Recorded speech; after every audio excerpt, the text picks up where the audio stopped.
साहिल ji hello, Vicky hello, Anupriya Yadav hello. तो हम शुरू करें क्या? देखो मैंने सभी के मैसेजेस पढ़ लिए हैं, सभी लोग आ गए होंगे तो बहुत बढ़िया, नहीं आए होंगे तो बुला लो, ठीक है। आज एक टॉपिक पढ़ेंगे और वो टॉपिक पढ़ते हुए थोड़ा आगे की चीजों को करेंगे। ओके, डन है ना इतनी बात? तो जरा देखते हैं। अनमोल नमस्ते जी, नमस्ते।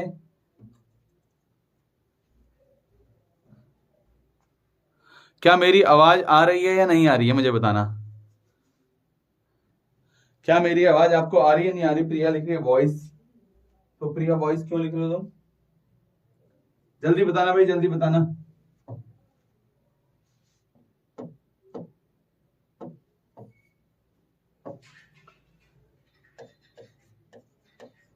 डे 7 है आज, 7वां दिन अपना। तो प्रिया लिख रही है आ रही है, आ रही है, बिल्कुल आ रही है। ओके, अब ठीक है, डन है भाई, डन है। चलो, तो हमने क्या करा था? हमने वन कमोडिटी केस पढ़ लिया था, हमने पॉइंट ऑफ सैचुरेशन पढ़ लिया था। ओके, तो मैं एक क्वेश्चन लिख दूं आप लोगों के लिए, तो आप मेरे को बताओगे, ठीक है?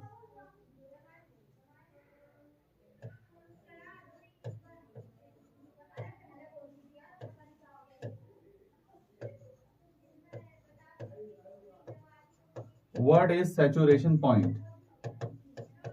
ठीक है, MCQ, ठीक है। हम लिखेंगे संतृप्ति बिंदु क्या है?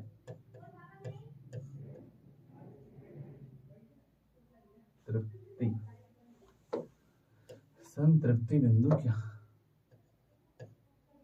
या फिर मैं यहां पर थोड़ा सा चेंज कर लेता हूं, ठीक है।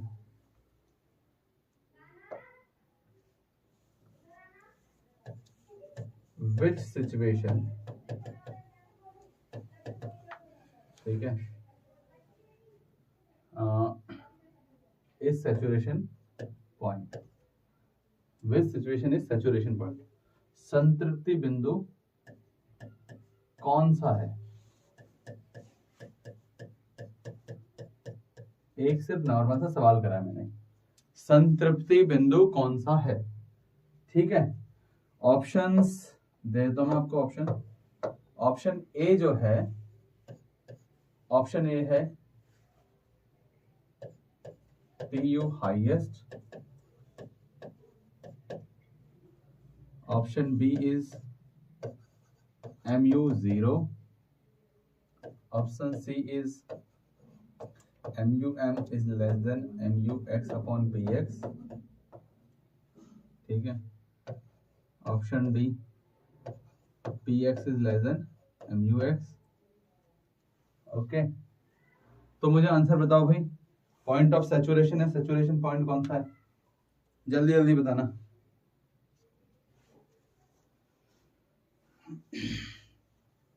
नमस्ते नमस्ते राकेश कुमार, नमस्ते। Anjali Goswami ji hello.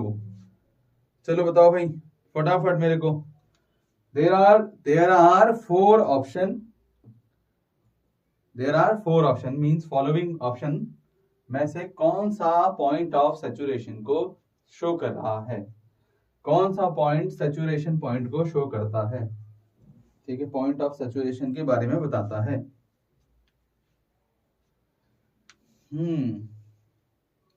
Point of saturation के बारे में बताता है।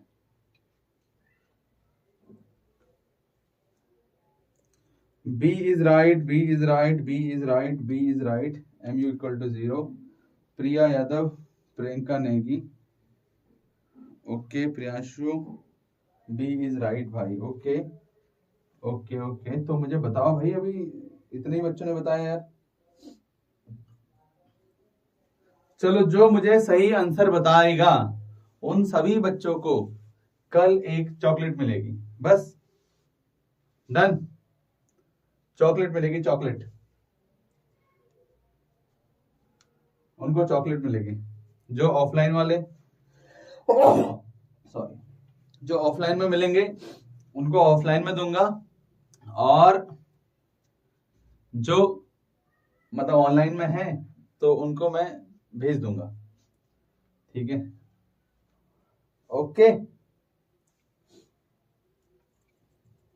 तो सैचुरेशन पॉइंट कौन सा है?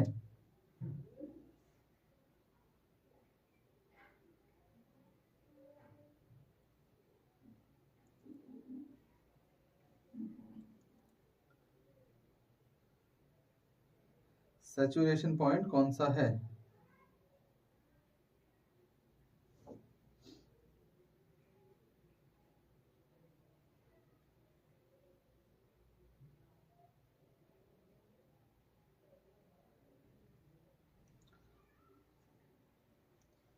एक तो अपने आप ना हमारा ही घूम जा रहा है। तो प्रीत, नैन्सी और प्रियांशु, ठीक है।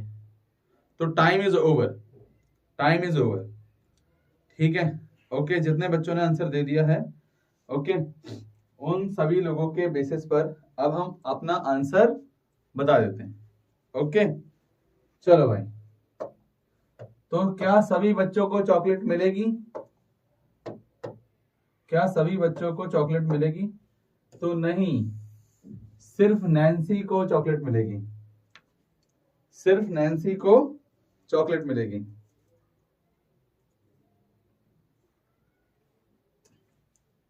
सिर्फ नैन्सी को चॉकलेट मिलेगी भाई। तो नैन्सी जीत चुकी है। जब टीयू हाईएस्ट होता है या फिर एमयू 0 होता है, ये दोनों ही सिचुएशन सैचुरेशन पॉइंट को बताती हैं, पॉइंट ऑफ सैचुरेशन, ओके। नहीं यार, नैन्सी को भी क्यों मिलेगी? 1 सेकेंड, नैन्सी का आंसर क्या है? नैन्सी को भी नहीं मिलेगी, किसी को नहीं मिलेगी अब चॉकलेट, नैन्सी को भी नहीं। मुझे लगा नैन्सी ने दोनों आंसर दे रखे हैं, वो डन लिखा है, डन, उसने दोनों नहीं लिख रखा। ए और बी दोनों ही सिचुएशन पॉइंट ऑफ सैचुरेशन को बताते हैं, ठीक है। तो इसलिए किसी को भी चॉकलेट नहीं मिलेगी, मैं चॉकलेट जीत गया, मेरी चॉकलेट मेरे पास वापस। डन है, क्योंकि आप लोगों को पता है जहां MU 0 होता है वहां TU हाईएस्ट होता है। इतनी तो बुद्धि लगा लो, नॉर्मल सी बात है, ठीक है। तो आंसर अगर पॉइंट ऑफ सैचुरेशन का आएगा तो इसका मतलब क्या होगा? जहां MU 0 होगा या फिर TU हाईएस्ट होता है, दोनों ही सिचुएशन पॉइंट ऑफ सैचुरेशन को शो करते हैं। इसका मतलब जब वो अपने पीक पर हो, अब जब अपने पीक पर होगा तो इसका मतलब उसकी एवरी नेक्स्ट यूनिट से मिलने वाली यूटिलिटी 0 हो जाएगी। तो बहुत नॉर्मल सी बात है। डन है सभी लोगों को? क्लियर है? अगर डन है तो दोनों टिक कैसे करेंगे वो बात की बात है। ये तो मैंने आप लोगों के लिए सिर्फ बुद्धिमत्ता का सवाल पूछा था, यहां आपको टिक करना ही नहीं है दोनों, ठीक है। मान लो मैं यहां पर नीचे ये वाला ऑप्शन दे देता, लो मैं यहां लिख देता, ठीक है, यहां लिख देता मैं जरा A एंड B बोथ, ठीक है, और यहां लिख देता, ठीक है, नाइदर A नॉर B। तो ऐसे भी तो ऑप्शन आ सकते हैं, आने को तो ऐसे भी आ सकते हैं, मगर वो वहां की बात है जहां होगा। बट मेरे लिए तो अभी आपको सिखाना है ना, तो मैं आपको सारा क्वेश्चन क्यों बता के दूंगा भाई, ठीक है, ओके। तो इतनी बात आप समझ चुके हो, बड़ा आसान सा कॉन्सेप्ट था। अब मुझे बताना, अगर मैं आपसे एक क्वेश्चन करूं और वो क्वेश्चन है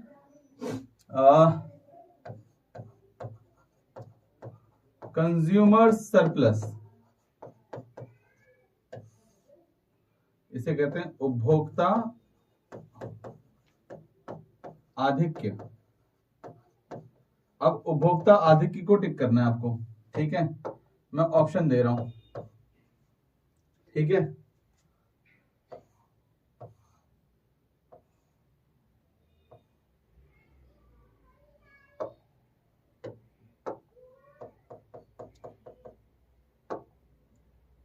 ओके, ये option A, option B is ये, ऑप्शन सी इज ये, और ऑप्शन डी इक्वल टू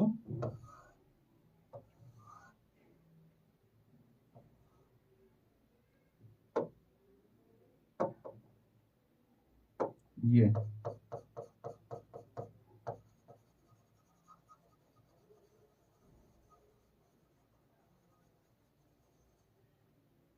ठीक है। तो मुझे बताओ कंज्यूमर सरप्लस के कितने कौन कौन से पार्ट हैं, ठीक है, या कौन कंज्यूमर सरप्लस कहाँ मिलने वाला है, ठीक है। तो ये सिचुएशन, ये सिचुएशन, ये कंडीशन या ये कंडीशन, बताओ भाई जल्दी बताना। नमस्ते नमस्ते Mansi Goswami ji, Mansi Goswami. Tanush, A and B are both consumer surplus, Tanush ने लिखा है। प्रियंका नेगी ने ए लिखा है और प्रिया यादव ने ए बी सी लिखा है, ठीक है। प्रियंका नेगी ने लिखा है B as well, Anmol A and B, Sahil A and B, Priyanshu भी ए एंड बी। ओके, कोई और, कोई और है क्या जो बताएगा मेरे को?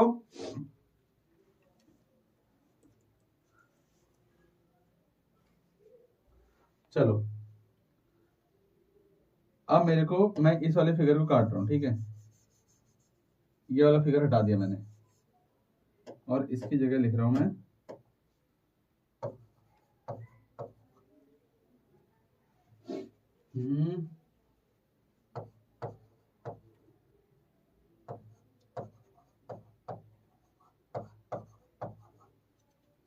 चलो भाई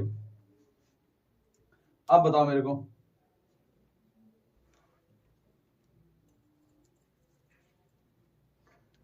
चलो भाई अभी हम लोगों का आंसर हम फाइनल कर देते हैं। नैन्सी ने लिखा है ए एंड बी और यहां आंसर जो मिला है वो प्रिया यादव का करेक्ट है, A B C, A B C, तीनों के तीनों करेक्ट है। अभी ये लास्ट वाला फिगर मैंने वहां पर बना दिया था, वो फिगर भी नहीं थी और ये कंडीशन ही अलग है, ये तो कंडीशन ही अलग है। ओके, सी भी लग रहा है, अरे वाह यार, अरे भाई साहब बहुत नॉर्मल सी बात है, जरा समझना जरा, आप लोग इतनी बुद्धि क्यों नहीं लगा रहे? मुझे लग रहा है आप लोग पढ़ाई कर ही नहीं रहे घर पे जाके कुछ। एक बहुत नॉर्मल सी बात है, मैंने आपको लिखा है marginal utility of money is equal to the marginal utility of good X and the price of the good X. ये इक्विलिब्रियम की सिचुएशन है और मैंने लिखा if MUM equal to 1 utils, तो कंज्यूमर इक्विलिब्रियम क्या बनेगा? PX equal to MUX। क्यों बनेगा भाई? अगर मैं इसको, मैं यहां पर दूसरे कलर से दिखा देता हूं कि ऐसा कैसे हो गया। ऐसा इसलिए हो गया, अगर MUM की वैल्यू 1 है तो यहाँ MUX अपॉन PX है इक्विलिब्रियम। तो अगर मैं क्रॉस मल्टीप्लाई कर दूं तो क्या बनेगा? ये बनेगा नहीं बनेगा? PX equal to MUX। तो सीधी सी बात है, अगर कंज्यूमर इक्विलिब्रियम ऐसी सिचुएशन होती है greater than MUX upon PX, तो यार यहां पर PX is greater then MUX क्यों ना हो? सॉरी लेस देन, उल्टा कर दिया मैंने, ठीक है। अगर ये लेस देन की सिचुएशन होती है, अगर ये लेस देन की सिचुएशन होती है तो क्यों ना हो ऐसा भाई? भाई सीधी सी बात है, ये भी क्या होगा? कंज्यूमर सरप्लस ही होने वाला है। चलो भाई आपको ये बात समझ आ रही है, ठीक है। और हमारे बच्चे ना 11th क्लास वाले तो बहुत बिजी हैं यार, है ना। प्रियंका ने बोली, मैं भी बोलने वाली थी। अच्छा, प्रिया का ही आंसर सही आया है और इस वाले क्वेश्चन में कोई चॉकलेट नहीं थी, ठीक है। दूसरी बात क्या है, ये जो हमारे सिर्फ 15 बच्चे हैं, ठीक है, जरा सारे लोग ना अपना अपना नाम लिख लो। नाम मतलब जैसे जितने बच्चों का नाम आ रहा है वो तो ठीक है, ओके। और सारे लोग नाम लिखो बस। इतने कौन कौन है जो अभी हैं क्लास के अंदर ना, और जो नहीं है उनसे पूछा जाएगा कि क्यों नहीं हो, और उनसे 2-4 सवाल पूछे जाएंगे और फिर पूछा जाएगा आता है आपको ये सब। चलो भाई, तो क्वेश्चन हटाते हैं और नया क्वेश्चन लेकर आते हैं। नया क्वेश्चन हमारा क्या है? नया क्वेश्चन है हमारा, अब हम बोल रहे हैं कंज्यूमर्स इक्विलिब्रियम को एक्सप्लेन करना है। कंज्यूमर्स इक्विलिब्रियम,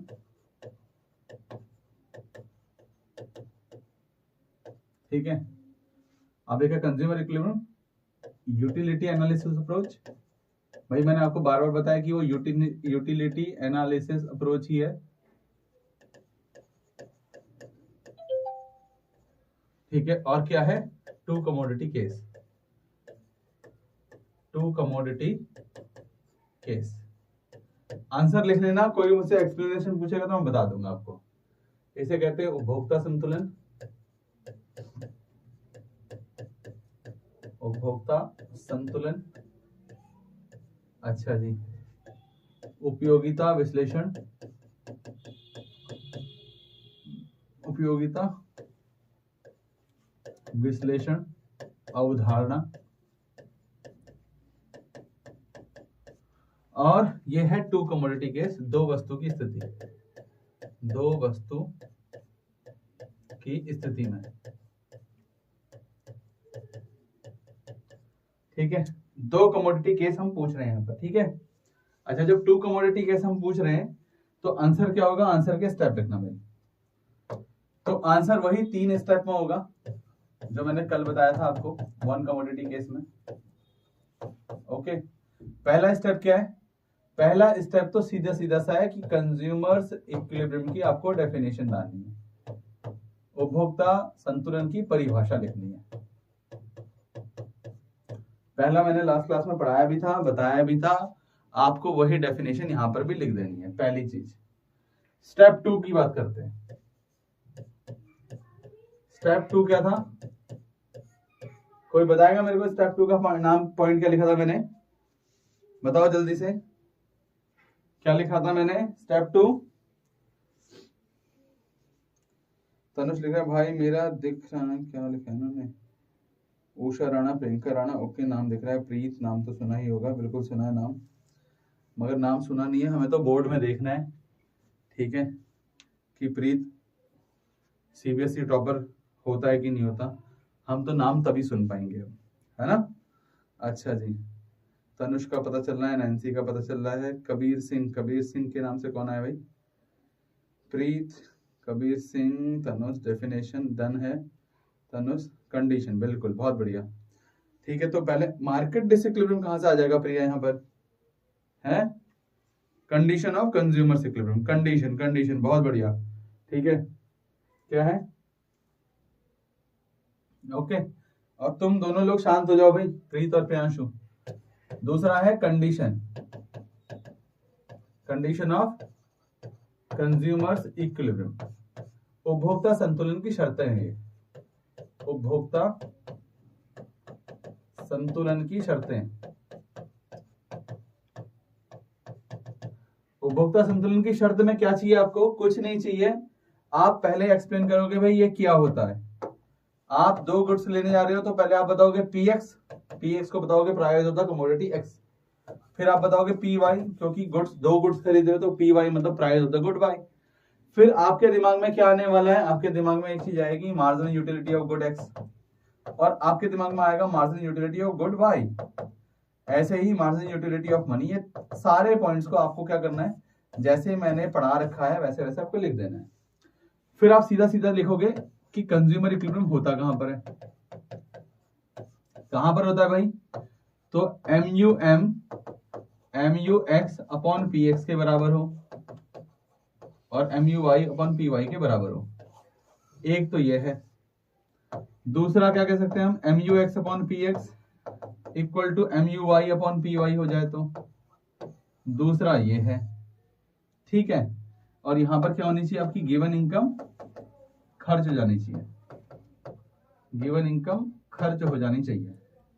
और तीसरा हमने लिखा था if PX equal to PY, so ऐसी सिचुएशन में MUX इक्वल टू MUY भी हो जाएगा, तो क्या हो जाएगा?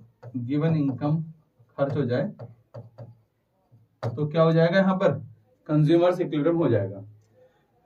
आपने तीनों ही पॉइंट्स को ऐसे ही लिखना है और नीचे एक्सप्लेन करना है consumers equilibrium refers to that situation where marginal utility of money is equal to the ratio of marginal utility of commodity X and price of the commodity X and equal to the ratio of marginal utility of commodity Y and price of the commodity Y. Okay, ये करना है, done. अच्छा जी, तो आपको यही काम करना है। अब क्या करना है आगे देखो। तो इतना करने के बाद, इतना आपने नीचे लिखना है, मैं हिंदी में भी बोल देता हूं।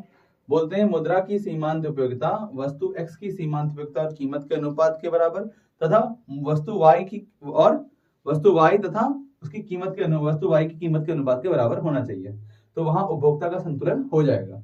इतनी सी ही बात लिखनी है, सीधा कहां पहुंच जाएंगे भाई हम?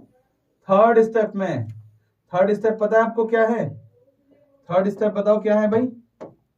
स्टेप थर्ड,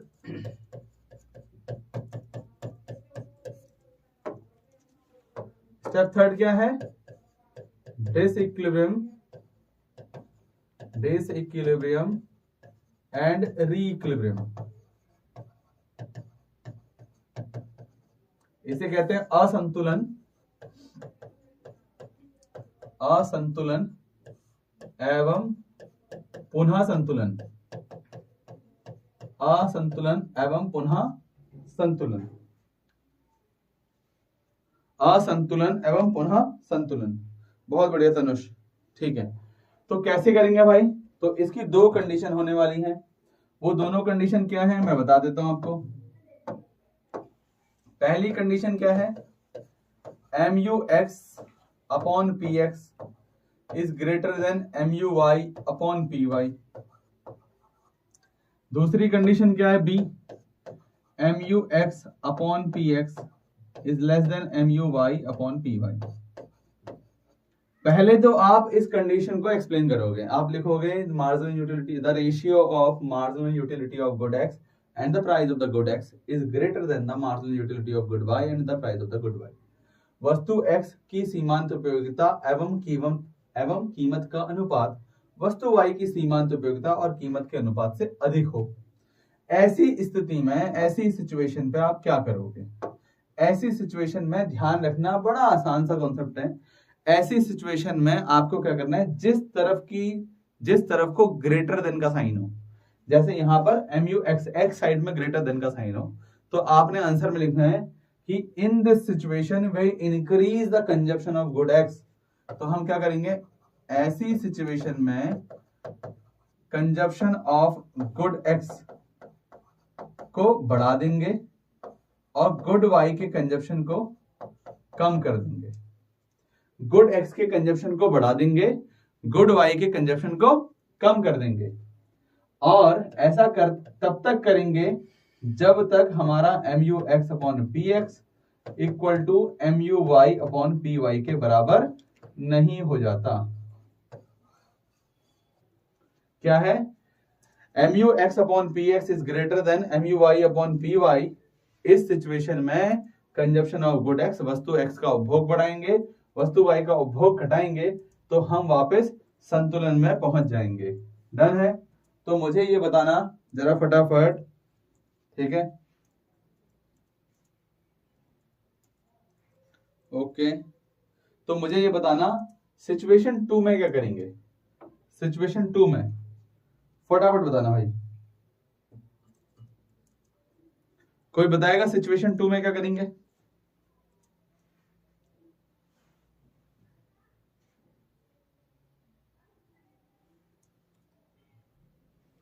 जल्दी करना, जल्दी बताना क्या करेंगे, फटाफट बताना।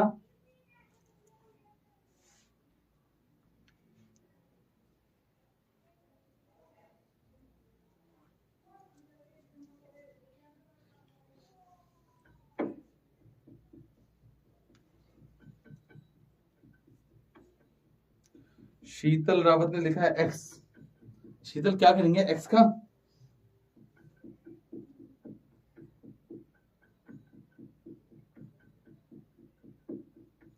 सिचुएशन प्रिया Y का कंजप्शन इंक्रीज करेंगे। अच्छा भाई, इसका बिल्कुल उल्टा काम करना है। क्या करना है? कंजप्शन ऑफ गुड X को घटा देंगे, जिस तरफ ग्रेटर देन का साइन है उसका कंजप्शन बढ़ाना है, और गुड Y का कंजप्शन बढ़ा देंगे। और ये काम तब तक करेंगे जब तक कि हमारा वापस रीइक्विलिब्रियम नहीं हो जाता। ओके, ठीक है? अभी जरा समझना, अगर आपको सिचुएशन A मिलती है डिसइक्विलिब्रियम के अंदर, तो ऐसी सिचुएशन को आप पहले एक्सप्लेन करोगे। ध्यान रखना, मैं फिर से बोल रहा हूं, ऐसी सिचुएशन को पहले आप एक्सप्लेन करोगे। एक्सप्लेन कैसे करोगे? जैसा लिखा हुआ है ये, MUX upon PX greater than MUY upon PY। लिखोगे कैसे? बड़े आसानी से लिखोगे, the ratio of marginal utility of good X and the price of the good X is greater than the ratio of marginal utility of good Y and the price of good Y। ठीक है, in this situation we increase the consumption of good X and decrease the consumption of good Y and we will reach again in the equilibrium। ठीक है, कब पहुंचेंगे हम? तब तक पहुंचेंगे, मतलब ऐसा करते रहेंगे और हम ऐसा करते हुए वापस दोबारा से इक्विलिब्रियम रीइक्विलिब्रियम में पहुंच जाएंगे। बट इस सिचुएशन को फिर आप एक्सप्लेन करोगे वैसे ही जैसे मैंने आपको बताया, और इस सिचुएशन में लिखोगे कि गुड X का कंजप्शन हम कम कर देंगे, गुड Y का कंजप्शन हम बढ़ा देंगे। बस इतना लिखने के बाद आप वापस रीइक्विलिब्रियम में पहुंच जाओगे। इतना ही लिखना है आपको, यही आंसर का पैटर्न है इसका। ठीक है,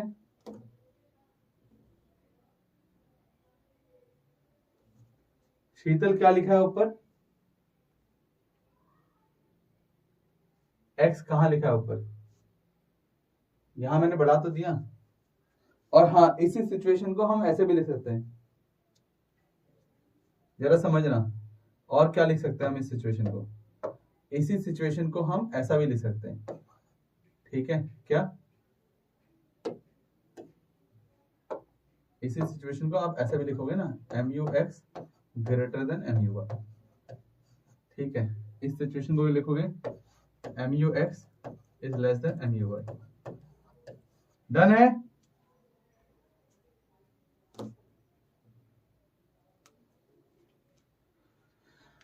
डन है इतना? अगर इतना हो चुका है तो मुझे बताना, और तो कुछ लिखा नहीं है, मैं एक साथ आंसर दिखा देता हूं आपको। ठीक है,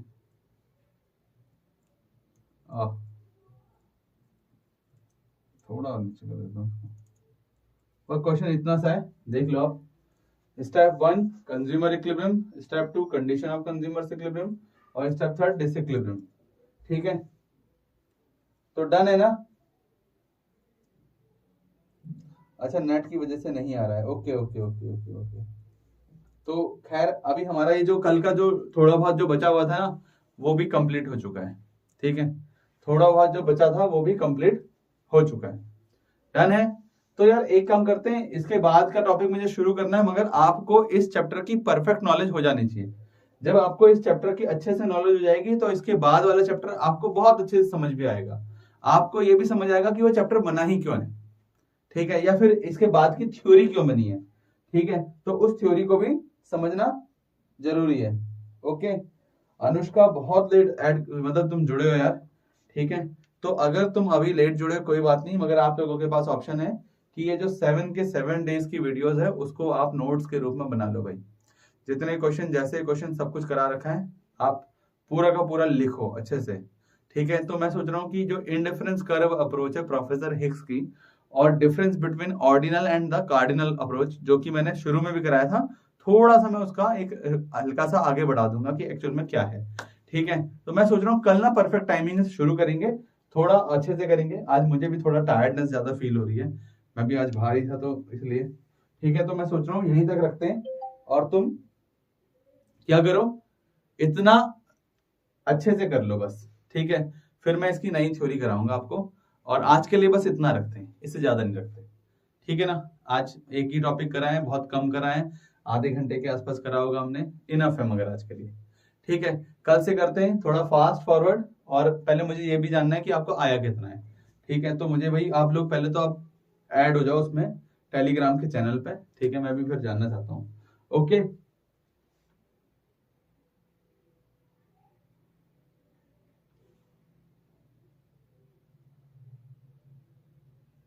जब प्राइस, देखो ये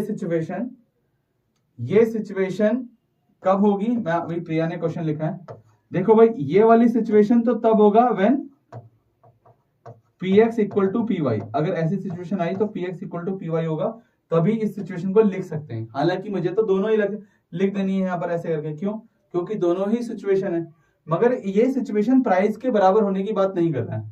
ये सिचुएशन ऐसी बात नहीं कर रहा। देखो ये सिचुएशन ऐसे भी आ सकती है। छोटा सा एग्जाम्पल लिख रहा हूं, मुझे समझाना नहीं है, कि कैसे आया, क्योंकि हम इसमें कोई न्यूमेरिकल केस कर नहीं रहे।